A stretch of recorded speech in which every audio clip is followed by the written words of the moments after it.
नमो नमो हरि नमो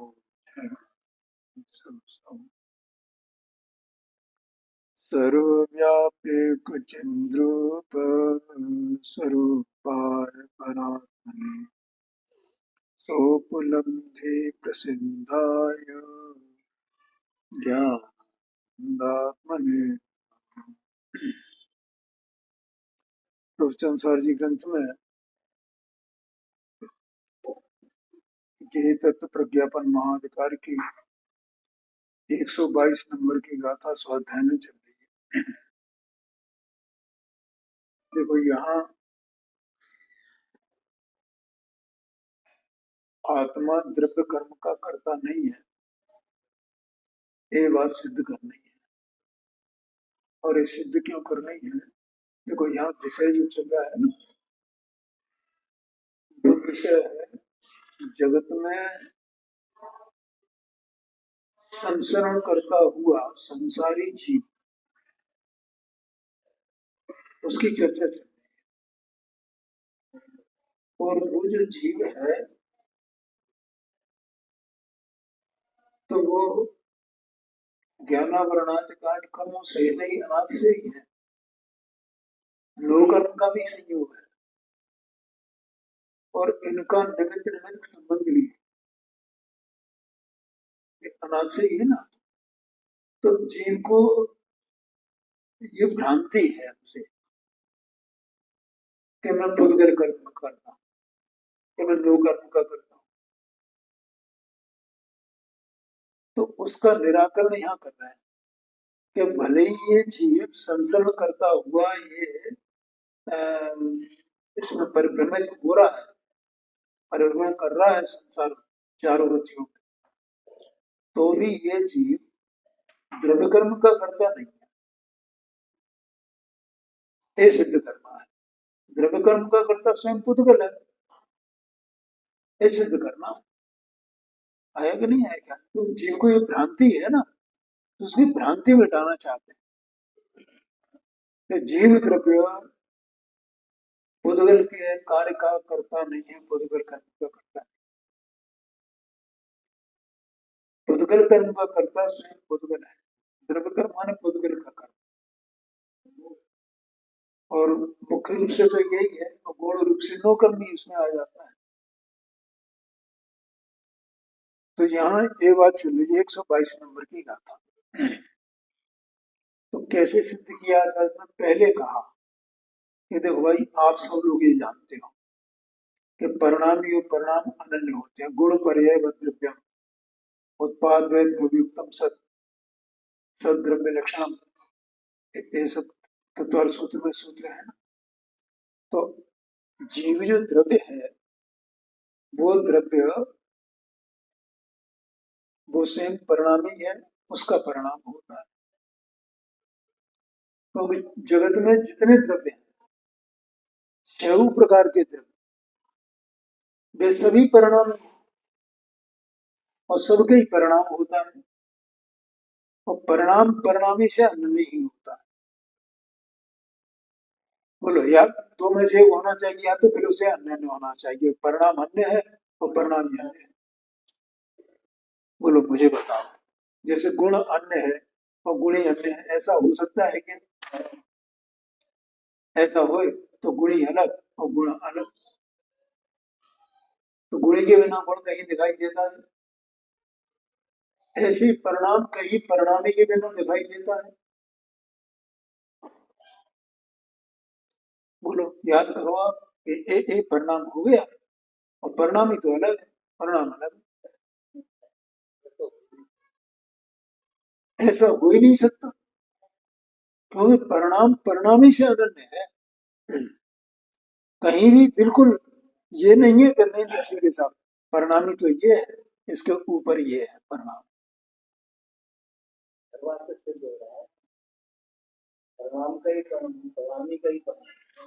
परिणामी से परिणाम अनन्य है, इसका मतलब परिणामी और परिणाम में कहीं रंच मात्र भी भेद नहीं है। अभी कब बात चली थी? कल ही बात चली थी ना कल सुबह चलेगी शाम को चलेगी। तो वो ऐसा लगता है जैसे परिणाम तो ये रहा, पर्याय तो ये रही, और वो द्रव्य ये रहा, ऐसा अलग अलग दिखाई दे। उसका लक्ष्य करता है ना वो। ऐसा ही लगता है। हाँ, ऐसा लगता है ना वो उसको, जैसे कोई बंदूक चलाता है ना टारगेट में, कोई निशाना लगाता है, ऐसा वो तो निशाना तो वहां है, और वो उसका टारगेट यहाँ यहाँ से ले रहा है वो उसको। ऐसा पर्याय है ना, वो ध्रुव को निशाना बना रही है, वो दोनों अलग अलग हो गए ना, नहीं लगता है। तो कल क्या बात बताई थी, कैसे है? ये कल शाम को आई थी मेरे ख्याल से। हाँ। तो ऐसा है कि अब वो परिणाम अलग है और परिणाम ही अलग है। तो परिणाम पर्याय है, ध्रुव की दृष्टि, तो ध्रुव अलग है और दृष्टि अलग है। दृष्टि ध्रुव पे जा रही है।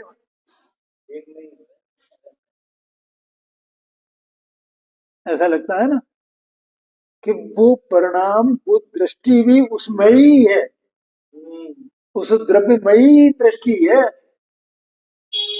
ये तो पद्धति है भैया, क्या क्या करें भेद करके कथन करने की। ये बड़ी समस्या है। आया कि नहीं आया? और वो यहाँ के हिसाब से देखें तो वो दृष्टि रूप जो परिणाम है, वो परिणामी से अनन्य उसमें ही है, बिल्कुल कहीं अलग नहीं है।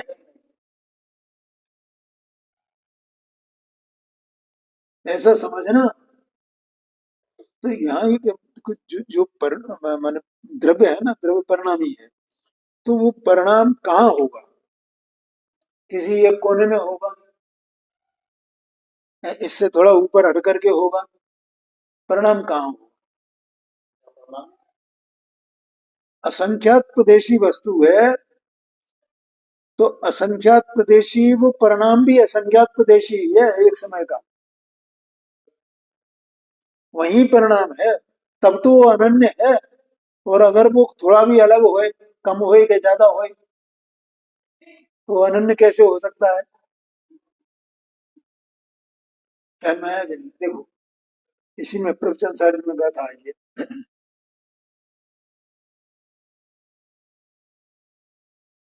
अ,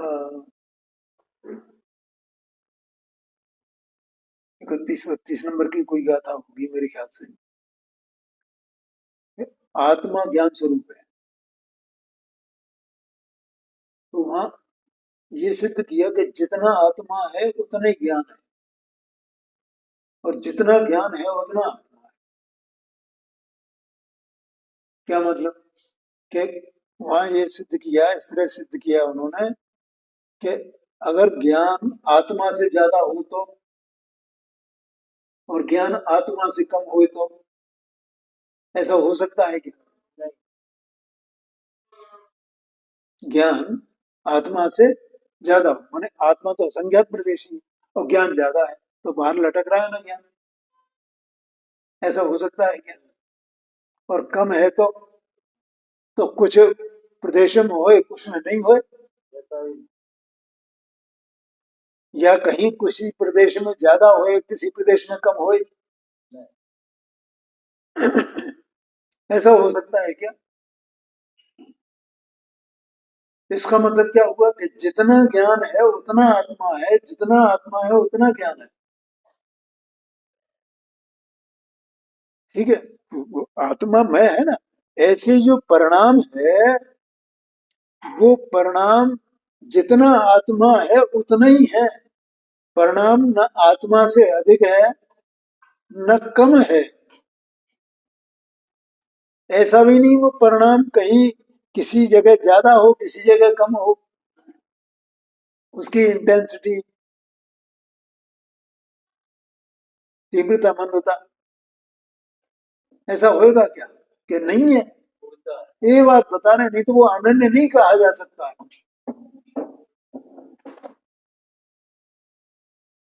पहले तो के आत्मा स्वयं ही परिणाम है। क्यों? उसका हेतु दिया कि परिणामी परिणाम से अनन्य होता है। आया क्या नहीं आया? परिणामी परिणाम, अब अनन्य कैसे होगा? ऐसे ही तो अनन्य होगा ना। अभी तक पीछे जो गाथाएं आई हैं उसमें भी यही सिद्ध किया है कि वो अनन्य है, अनन्य है। कल शाम को बात कह रहे थे ना कि अपन ने जब वो लिया था छंद के, इसी तरह की बात सुबह आई थी। तो सुबह की बात अलग है और शाम की बात अलग है, न्यारी न्यारी है। ठीक है। तो परिणामी परिणाम से अनन्य होता है और आत्मा स्वयं परिणामी है और वो परिणाम से अनन्य है। तो इस तरह उसको अनन्य समझना भैया। आया कि नहीं आया? अब एक पॉइंट हो गया। पहला क्या कि परिणाम स्वयं आत्मा ही है। क्यों है? उसका हेतु क्या कि परिणामी परिणाम से अनन्य होता है, गुण गुणी से अनन्य होता है, धर्म धर्मी से अनन्य होता है। बस ये सिद्धांत। ठीक है। तो ऐसे यहाँ परिणाम परिणामी से अनन्य होता है। इसलिए आत्मा स्वयं परिणाम है, क्योंकि आत्मा परिणामी है। बोलो ये बात समझ में आई कि नहीं आई? अब दूसरा पॉइंट, सिद्ध क्या करना है कि आत्मा अपने परिणाम का करता है, अपने कर्म का करता है, उद्गल के कर्म का करता नहीं है। अब दूसरी बात, ये कहते हैं कि आत्मा का जो परिणाम है, जो भी जैसा भी परिणाम है तथाविध, जो भी होने वाला परिणाम, वो परिणाम आत्मा की क्रिया रूप है ना। क्या लिखा है देखो। और जो उसका तथाविध परिणाम है वह है जीवमयी ही क्रिया है।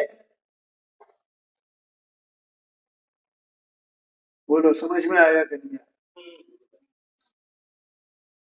ठीक है। क्रिया माने क्या कि क्रिया माने योग की क्रिया और उपयोग की क्रिया, ये क्रिया है बस। क्या बोला? सूक्ष्म बात है। आत्मा में इसके अलावा तीसरी कोई क्रिया नहीं, योग की और उपयोग की। योग माने मन वचन काय योग, जो तीन भेद से कहे जाते हैं। उपयोग माने शुभ उपयोग, अशुभ उपयोग, शुद्ध उपयोग। ख्याल में आ गया कि नहीं आ गया?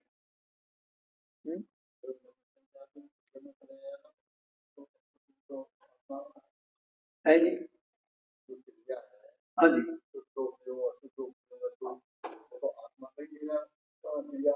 हाँ जी। नहीं। हाँ, ऐसा नहीं है। वो तो तीन भेद मन वचन काय के अवलंबन से कहा। लेकिन वो योग तो आत्मा का है। वो योग को बताया कैसे जाए, क्या योग क्या है साहब? आत्मा के प्रदेशों पर संबंध पर आत्मा के प्रदेशों का प्रस्पंदन वो किस प्रकार से होता है? क्या मन के अवलंबन से, वचन के अवलंबन से, काय? मन वचन काय ये तो जड़ है, चेतन है। हाँ जी, जैसे द्रव्येंद्रियां है ये तो जड़ है ना। अब कौन आत्मा जानता है तो ये तो पुद्गल के खाते में चला गया ना, जानने की क्रिया। किसी ने स्पर्श को जाना, रस को जाना, गंध को जाना, तो ये तो पुद्गल में चला गया ना, आत्मा में। तो वो जानना किसका हुआ? एक।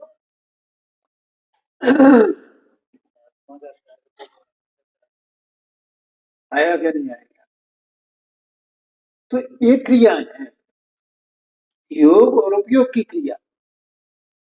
और उपयोग एक तो शुभोपयोग, अशुभोपयोग, शुद्धोपयोग, एक मत ज्ञानोपयोग, शुद्ध ज्ञानोपयोग इत्यादि ज्ञानोपयोग रूपी क्रिया।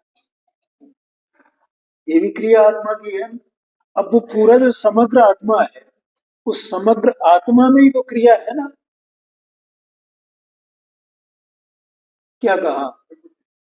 जो जानने की, देखने की शुभ की, अशुभ की, शुद्ध की, ठीक है, परस्पंदन की, ये जो क्रिया है तो वो पूरी आत्मा में है ना, जीव में है ना वो क्रिया। देह मनवाणी की क्रिया नहीं है उसमें शामिल। कुछ भी हरकत हो उनकी क्रिया इसमें शामिल नहीं है और इसकी क्रिया उसमें शामिल नहीं। कर्म के उद्यादिक हो, उसकी कर्म की क्रिया इसमें शामिल नहीं है, इसकी क्रिया कर्म में शामिल नहीं है। न्यारी न्यारी है। ध्यान में, हर द्रव्य की क्रिया उस द्रव्य में ही है, उससे भिन्न नहीं है। अब यहाँ क्रिया की विशेष बात आ गई ना, क्रिया परिणाम, फिर परिणाम से परिणामी का संबंध अनन्यपना, ये उसका हेतु दिया। अब ये कहा कि जीव का जो परिणाम है वो परिणाम क्रिया रूप है। परिणाम कैसा है? क्रिया। उत्पाद भय ध्रुवयुक्तम सत, ऐसा कहा ना। तो जो भी उत्पाद व्यय है सामान्यपने, और वो उत्पाद व्यय जीव में क्या होगा, इसी प्रकार के उत्पाद व्यय माने इसी का चलना है ना, योग का उपयोग का उत्पन्न होना, माने जो शुभ भाव उत्पन्न हुआ, शुभ भाव का विलय हुआ, अशुभ भाव उत्पन्न हुआ, अशुभ भाव का नाश हुआ, शुद्ध भाव उत्पन्न हुआ, शुद्ध भाव नाश हुआ, ऐसे ही चल रहा है ना। अथवा तो जैसे शुभ का नाश होकर के अशुभ हो गया, अशुभ का नाश होकर के शुभ हो गया, ऐसा उत्पाद व्यय चल रहा है ना। ऐसे ही मन योग, वचन योग, काय योग, ऐसा चल रहा है ना। एक प्रकार का परस्पंदन हुआ, किसी के अवलंबन से फिर दूसरा हो गया, फिर तीसरा आ गया, चौथा, इस प्रकार से योग योग का उत्पाद है, उसमें परस्पंदन का चल रहा है ना ये क्रिया सब। तो क्रिया नहीं पता है जिनको क्या क्रिया है, क्या क्रिया है, समझ गए। तो वो क्रिया पूरी की पूरी जीवमयी है ना, और वो परिणाम क्रिया रूप है, और वो क्रिया जीवमयी है। इसलिए शुरू से अपन ने ये द्रव्यगुण पर्याय का जो स्वरूप लिया है, इसीलिए लिया है भैया। नहीं तो अपने को ही भ्रांति, अभी जैसे मैंने बताया था ना वो ये तो इधर है, दृष्टि तो इधर है और ध्रुव इधर है। अब दृष्टि ध्रुव को निशाना बना रही है।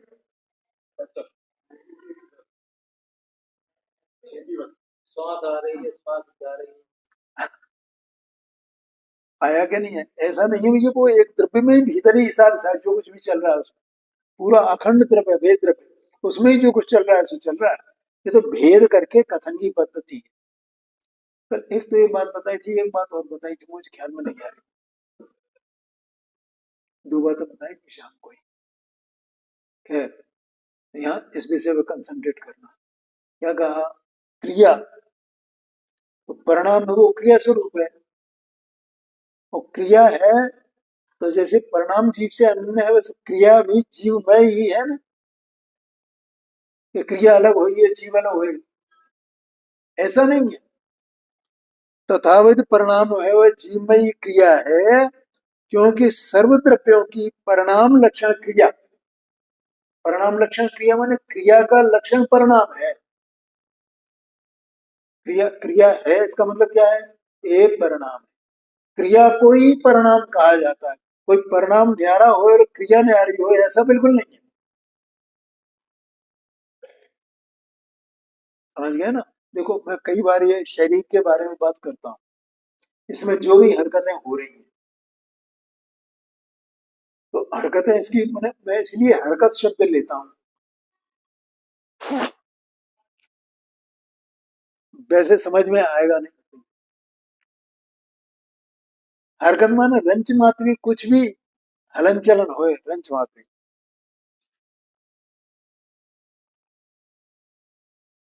तो वो सब हरकत जो है इस पुद्गल की है ना, पुद्गल द्रव्य की है ना सब हरकत। और जीव की हरकत अलग है और इसकी हरकत अलग है, दोनों की न्यारी न्यारी है, अपने अपने में चल रही है। तो वो पुद्गल की हरकत है, वो पुद्गलमयी है क्या नहीं है, जो भी हरकत हो रही है उसमें। ऐसी जीव की जो हरकत है, तो जीवमय होगी ना।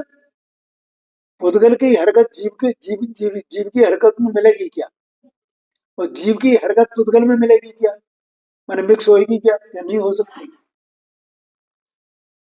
न्यारी न्यारी है, अपने अपने में चल रही। ऐसे ही जो ज्ञान वर्णनादि काट कर्म है, तो उनकी भी ऐसी दशा है, उनकी जो हरकतें हैं तो वो सब उसमें ही चल रही है, और जीव की जीव में चल रही है, किसी से किसी का कोई संबंध नहीं, और वो हरकत ही उसका परिणाम है। ये जितनी पुद्गल की हरकतें हैं, ये सब पुद्गल के परिणाम हुए ना, और जीव की जो हरकतें हैं वो जीव का परिणाम हुआ। बोलो समझ में आया। तो इसलिए वो क्रिया को, परिणाम को क्रिया कहा, और क्रिया को परिणामी मय, ठीक है। तो जीवमयी क्रिया हुई ना, ये कहते हैं। क्योंकि सर्वद्रव्यों की परिणाम लक्षण क्रिया, क्रिया का लक्षण क्या है, परिणाम। क्रिया का लक्षण परिणाम, क्रिया कैसे पहचान में आएगी, परिणाम से। बस क्रिया और कुछ नहीं समझना है यहाँ, क्रिया क्या है, ये क्रिया कौन सा शब्द आ गया है, ये क्रिया माने परिणाम। परिणाम जिसको परिणाम कहा था उसी को यहाँ क्रिया कह रहे हैं, और वो उत्पाद रूप है। और द्रव्य में वही उत्पाद की हरकत चल रही है, और क्या है, उत्पाद व्यय द्रव्य, ऐसा कहा ना। तो उत्पाद व्यय वो हरकत रूप है, ठीक है। लेकिन जो उत्पाद व्यय है, तो उसमें वो द्रव्य का भाव है क्या, नहीं है। द्रव्य में वो उत्पाद व्यय का भाव है क्या, नहीं है। जहां जहां द्रव्य है तहां तहां उत्पाद व्यय का भाव है, जहां जहां उत्पाद व्यय का भाव है वहां वहां द्रव्य का भाव है। ऐसे मिले हुए हैं वे। बोलो समझ में आया कि नहीं। तो भी द्रव्य द्रव्य रूप है, और उत्पाद में उत्पाद रूप है, और ये समग्र मिलकर के ही परिणामी है। क्या कहा, परिणामी किसको कहा, ये सब मिलकर के परिणामी है, और उसमें से फिर भेद किया परिणाम का, और वो परिणाम उस परिणामी में है। बोलो समझ में आया कि नहीं। हाँ जी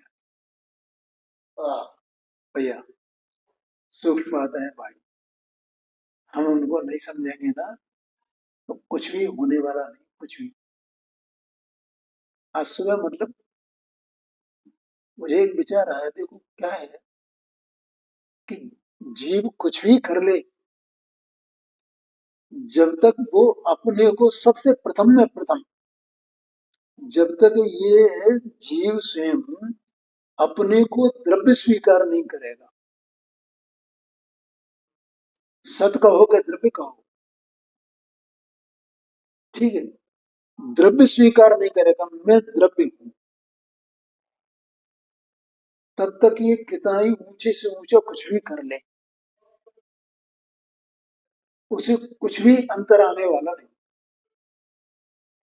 क्योंकि अगर देखो उसका कारण क्या है, क्योंकि अपने को अगर द्रव्य स्वीकार नहीं करता है तो फिर ये क्या स्वीकार करेगा, मैं वक्ता हूं, मैं श्रोता हूं, मैं गुरु हूं, मैं शिष्य हूं, मैं भक्त पुजारी हूं, वे पूज्य हैं, इसी में तो पड़ा हुआ है ना।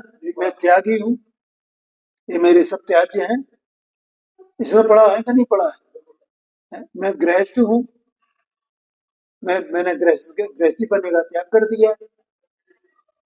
मैं महाव्रती हूं, मैं अज्ञानी हूं, मैं ज्ञानी हूं।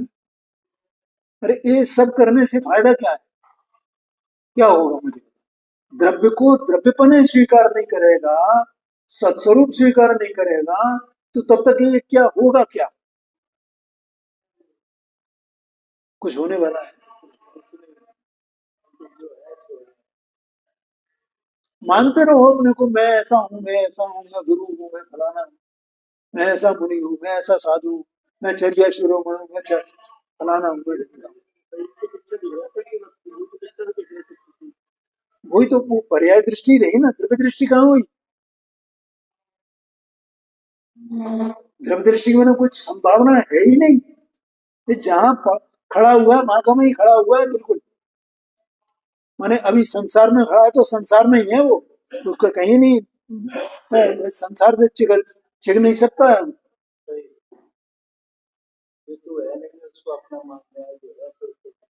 नहीं नहीं वो ठीक है, वो जो भी है, लेकिन पहले क्या स्वीकार कर।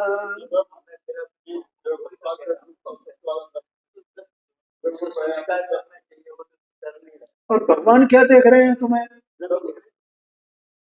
सकल द्रव्य के गुण अनंत पर जाए अनंता। तो भगवान क्या देख रहे हैं? तुम उन्हीं है, तू अज्ञानी है, तू ज्ञानी है, ऐसा देख रहे हैं। वे द्रव्य देख रहे हो, विश्व क्षेत्र में स्वरूप है। तो प्रथम में क्या? तो ज्ञानी की, अज्ञानी की, गुरु की, शिष्य की, ये तो पर्यायगत बातें हैं, ये तो सेकेंडरी चीज है। पहले द्रव्य है तब द्रव्य की पर्याय होगी ना। और द्रव्य को ही स्वीकार नहीं करे तो परिणाम कहाँ रहा कर?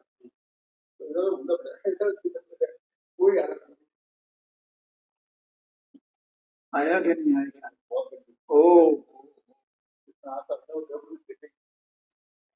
और ये बात केवल और केवल हमारे धर्म में बताई गई है भैया, कहीं नहीं बताई गई। और अगर हमें इस बात का भरोसा नहीं है, हम अपनी ताने, तो हमें फिर भगवान का भी भरोसा नहीं। हमने भगवान को माना ही नहीं, भले ही हम कुछ भी कहते रहे। तो भगवान हम क्या देख रहे हैं? द्रव्य देख रहे हैं ना। और तब द्रव्य है तो द्रव्य के परिणाम को देखेंगे ना। और वो परिणाम परिणामी से अन्य है ऐसा देखेंगे ना। वो परिणाम क्या है इसकी कोई चिंता की बात नहीं है। तो वो अशुभ परिणाम है कि शुभ परिणाम है कि शुद्ध परिणाम है, जो भी हो सो हो, लेकिन परिणाम ही देखा है ना भगवान ने। तो परिणाम सहित देखा है ना, ऐसे ही देख रहे हैं ना भगवान। और जैसा भगवान देख रहे हैं, वे तो लोकालोक को एक साथ एक समय में देख रहे हैं। तू अपने को अकेले को वैसा नहीं देख सकता। अरे इतना ज्ञान तो तेरे पास है।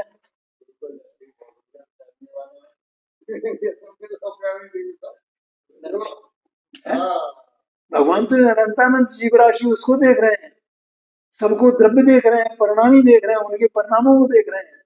और परिणाम परिणामी को अनन्य देख रहे हैं। तू अपने को अकेले को नहीं देख सकता है क्या? है? और भाई बता रहे हैं भैया तो हम तो ये देख रहे हैं, तू देख। और वो बताया उन्होंने दिव्य ध्वनि में कि हम तो ये देख रहे हैं, हम तो ऐसा देख रहे हैं, ये विश्व ऐसा है। अब तू भी ऐसा देखना।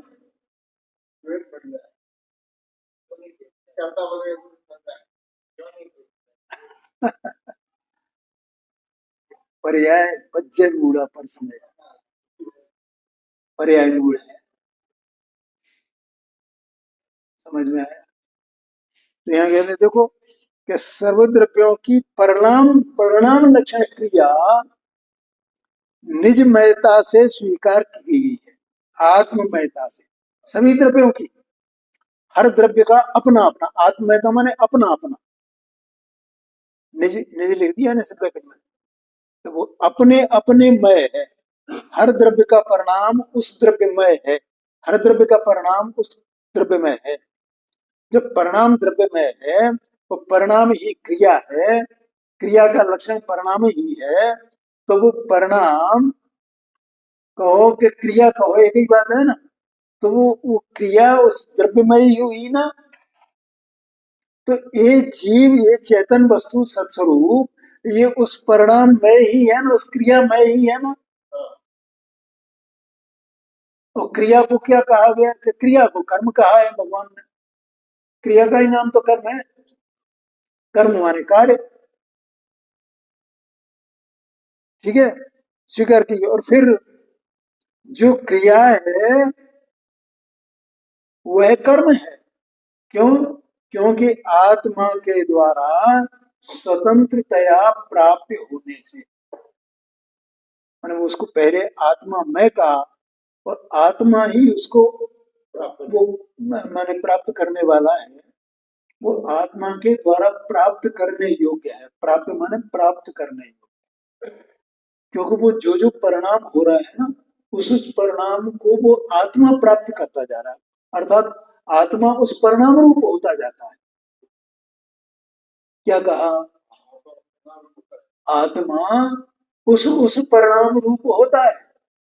अगर आत्मा उस परिणाम रूप नहीं हो तो ये आत्मा को कैसे कहा जाए कि ये मिथ्या दृष्टि है, ये सम्यक दृष्टि है, ये पंचम गुण स्थान वर्ती है, ये मुनि है। बोलो समझ में आएगा? ये अरहंत है, ये पंच परमेष्ठी है, ये सिद्ध है। बोलो समझ में आ रहा है कि नहीं आ रहा है? परिणाम को परिणामी से अन्य करके उसको कहा जा रहा है ना, उसको, ठीक है। वो क्रिया उस द्रव्यमय ही है। ये सब क्या है? गुण स्थान जो है वो क्रियामय है, ये सब अज्ञानी है। अज्ञानी है तो मतलब यहाँ प्राप्त की बात चल रही थी ना, कि वो प्राप्त किया ना, उसने द्रव्य ने प्राप्त किया ना उसको, किसको? मिथ्या दृष्टित्व को प्राप्त किया है, सम्यक दृष्टित्व पने को प्राप्त किया है, श्रावक पने को प्राप्त किया है, मुनित्व को प्राप्त किया है। बोलो समझ में आ रहा है? जैसे ये शरीर है ना, अब ये शरीर रोगी हो गया तो इसका रोगमय परिणाम है ना, ख्याल में आया कि नहीं? तो इस शरीर को क्या कहा जा रहा है? रोगी। क्यों? क्योंकि इसने उस परिणाम को प्राप्त किया है। ये रोग रूप जो परिणाम हुआ है वो इस शरीर के द्वारा प्राप्य है। समझ में आया कि नहीं? देखो इतनी सरल बात है लेकिन तो भी इतनी कठिन है, उसको समझना कठिन है।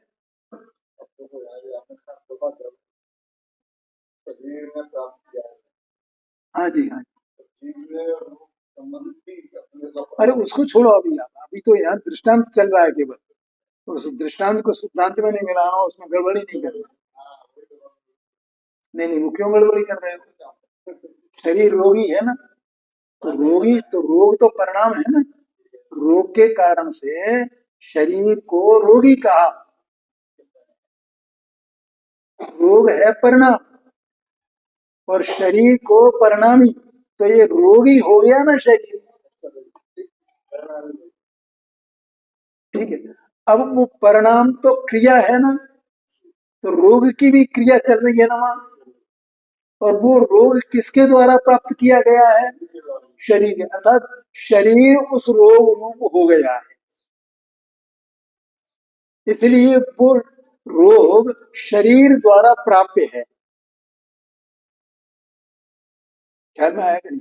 अब शरीर द्वारा प्राप्य है, इसलिए जो स्वतंत्रतया शरीर के द्वारा प्राप्त किया गया है, ये शरीर अपने उपादान से विकार रूप हुआ है ना, क्योंकि इसमें ऐसी योग्यता है ना। अगर इसमें ये योग्यता नहीं हो तो ये रोगी कैसे हुई? कोई दूसरा इसको रोगी कर नहीं सकता है। या दृष्टांत लेना केवल इतना, जब इसने कर दिया को उसने कर दिया, कुछ नहीं। ऐसे एक जीव शुभाशुभ परिणाम रूप बनता है, तो क्या मंदिर में आ गए तो मंदिर से हो गया? ये बात है, ये वो परिणाम इसके द्वारा प्राप्य है, उस परिणाम में ये हो जाता है उस काल में, एक एक समय में ये उस परिणाम में है। तो परिणाम वो क्रिया, क्रिया जो है स्वयं परिणाम लक्षण वाली है, ठीक है। और वो क्रिया उसके द्वारा, द्रव्य के द्वारा स्वयं प्राप्य होने से वो उसका कर्म है। प्राप्त जिसको ये प्राप्त करता है वो उसका कार्य होता है। कार्य माने कर्म, अर्थात इसने ए परिणाम किया, ए परिणाम किया, ए परिणाम किया, ठीक है। तो उस परिणाम को ये प्राप्त कर रहा है, तो वो उसका परिणाम किया माने कुछ किया ना, कार्य किया ना इसने, उस कार्य को वो प्राप्त करता है, तो इसलिए वो उसका कर्म है। तो परिणाम, क्रिया और कर्म, तो परिणाम परिणामी में भी अभेदपना अनन्यपना कहा, तो वो किसी अन्य के द्वारा नहीं है, और वो परिणाम ही वास्तव में क्रिया है, ठीक है। और वो क्रिया उस द्रव्य से अनन्य है, एक में को उसमें ही है क्रिया, ठीक है। और क्रिया, जो क्रिया होती है वो द्रव्य उसे स्वतंत्रपने प्राप्त करता है, कोई दूसरा उसे प्राप्त कराता नहीं है, और उसके द्वारा स्वयं स्वतंत्रतया प्राप्त होने से वो उसका स्वतंत्रतया कर्म हुआ। कर्म ने कराया हो, बाहर में स्त्री पुत्रादि ने कराया हो, देवशास्त्र गुरु ने कराया हो, उद्गल ने कराया हो, किसी ने अन्य ने कराया है कि नहीं? किसी ने नहीं कराया, इसने स्वयं ने किया है, इसके द्वारा स्वयं प्राप्त है, इसलिए वो उसका कर्म है, स्वतंत्रपने। ख्याल में आया कि नहीं? अन्य कोई करने वाला नहीं है, और ये अपने कर्म को ही प्राप्त करने वाला है, अन्य के कर्म को ये उस तरह से प्राप्त नहीं करता है, किसी भी तरह से प्राप्त नहीं करता है अन्य के कर्म, ठीक है। आगे चलते हैं, देखो, इसलिए परमार्थतः आत्मा अपने परिणाम स्वरूप भाव कर्म का ही करता है। समझ में आ गया भाई? अपना आत्मा जो परिणाम स्वरूप भाव कर्म है उसका ही करता है, और पुद्गल परिणाम स्वरूप द्रव्य कर्म का करता, यही तो सिद्ध करना था ना। तो आत्मा अपने परिणाम का करता है लेकिन द्रव्य कर्म का करता नहीं है।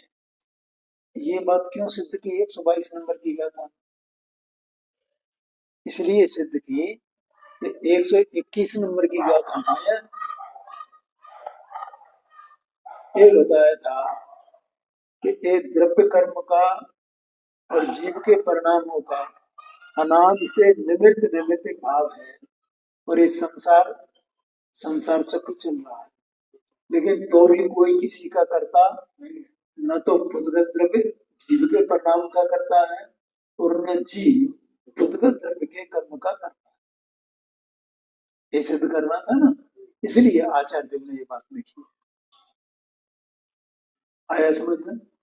है जी? हाँ जी, हाँ। अब देखो, जैसे यहाँ सिद्ध किया है वैसे ही पुद्गल का सिद्ध करते हैं। तो अपन देखो, अभी 5 मिनट हो रहे हैं पास। हाँ बिल्कुल बिल्कुल। अब यहाँ ऐसा प्रश्न होता है कि जीव भाव कर्म का ही करता है, तो फिर द्रव्य कर्म का करता कौन है? समझ गए ना? तो ये प्रश्न क्यों उठाया? ऐसा अपने को, जैसा भी मैंने बताया ना, कि वो ऐसा लगता है जैसे दृष्टि तो इधर है और ध्रुव इधर है और इसमें वो निशाना लगा रहा है। तो ऐसा अपने को क्या लगता है पता है? कि जीव तो चेतना स्वरूप है, जानने देखने वाला है, और पुद्गल तो जड़ है ना, तो उसके कार्य को कौन करेगा? पुद्गल तो निठल्ला है ना, वो तो मुर्दा है ना, वो तो जड़ है ना, तो उसके कार्य को कौन करेगा? द्रव्य कर्म का कर्ता कौन हुआ? ये बात है, इसलिए ये सिद्ध किया। देखो कैसी कैसी भ्रांतियां पड़ी रहती हैं, और आचार्य देव भी उन भ्रांतियों को कैसे नब्ज की तरह पहचानते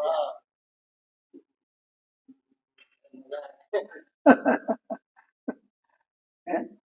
तो इसलिए यहाँ का, अब यहाँ ऐसा प्रश्न होता है कि जीव भाव कर्म का ही करता है, माने अपने कर्म का ही शुभाशुभ भाव का योग का उपयोग का इनका ही करता है, तो फिर द्रव्य कर्म का कर्ता कौन है भाई? क्योंकि पूरे आगम में जो अपना ये कर्णानुयोग है उसमें तो जीव करता है, जीव करता है, ऐसा ऐसा व्यवहार में से कथन है भी, ये व्यवहार नहीं मुख्यता से। और ऐसा जनवाणी में और जगह किया जाता है, जीव कर्म का बंध करता है, जीव कर्म का बंध करता है। तो उसे भी भ्रांति हो जाती है जीव को। जीव करता है कर्म का बंध, द्रव्य कर्म का करता माने बंध का करता, द्रव्य कर्म का करता माने आश्रम का करता। जीव न करे तो कैसे हो, बंधेगा कैसे? जीव ही तो करता है, जीव ही तो करता है। हाँ जी। और कर्म है जीव को सुख दुख देता है, ऐसा मानता है। जीव वो कर्म क्या करता है, जीव को सुख दुख देता है, और जीव कर्म का बंध करता है। हाँ ये बात ऐसा लगता है। हाँ जीव वो कर्म जीव को सुख दुख देता है, संसार में परिभ्रमण कराता है, ऐसा है ना। इसलिए यहाँ ये प्रश्न आया कि जीव भाव कर्म का ही करता है, तो फिर द्रव्य कर्म का करता कौन है? उसका उत्तर देते हैं। समय भी हो गया है, अब कल ही लेंगे अपन इस विषय को।